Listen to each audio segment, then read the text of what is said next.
A name, a date, a story that stayed with people long after it happened. Some get answered, some never do. Either way, it's worth telling. This is It's a Mystery. Let's get into it. Austin, Texas, December 30th, 1884.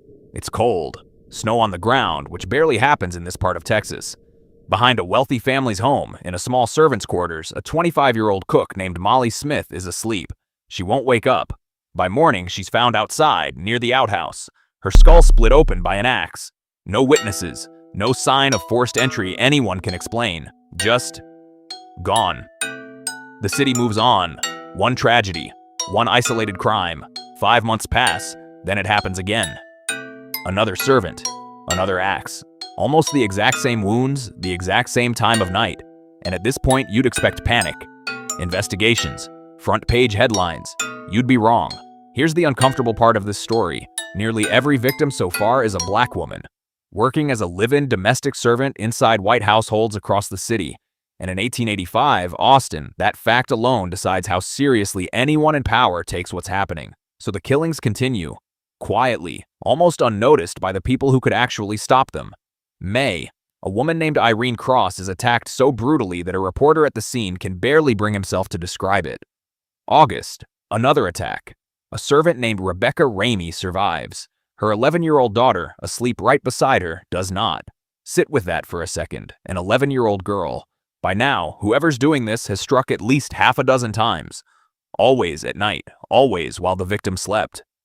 And every single time, he disappears into the dark, leaving almost nothing behind. Almost nothing, because there is one detail investigators keep finding, scene after scene: footprints. And they all share something strange, something unnervingly specific. A foot missing part of a toe. That detail is the closest thing to a real lead this entire case will ever produce. Then, Christmas Eve, 1885. Nearly 1 year to the day since it all began. 2 more victims, same night, same brutality. Except this time, both women are white. And just like that, everything the city ignored for an entire year suddenly becomes the most urgent crisis Austin has ever seen. Front page headlines.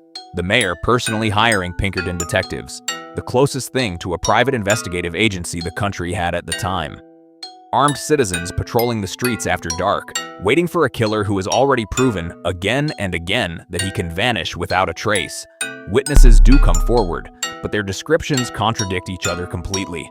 Dark-skinned, says one. No, pale, almost white, says another. Tall. No, short. It's like no 2 people saw the same man at all. Which raises an uncomfortable question. Was this really one person this whole time? Or something worse? Eventually, that footprint, the one missing part of a toe, leads investigators to a suspect. A young black man named Nathan Elgin, already known to local police. Before he ever faces a trial, before anyone can actually prove anything, Elgin is shot dead by police during a completely unrelated incident at a saloon. And after that, the killings stop. Immediately. Permanently. Never happens again. Convenient, isn't it? Some believe that's exactly what it looks like. An answer, finally, even if it came through a bullet instead of a courtroom. Others believe something darker, that a police department humiliated by an entire year of failure simply needed a name to close the file with. And a dead man makes for a very convenient suspect. To this day, nobody can say for certain which version is true. 8 people, murdered in just over a year. Most of them ignored for months, simply because of who they were. A killer who vanished into the dark every single time, and who may have never actually been caught at all. So tell me, did Nathan Elgin really do this?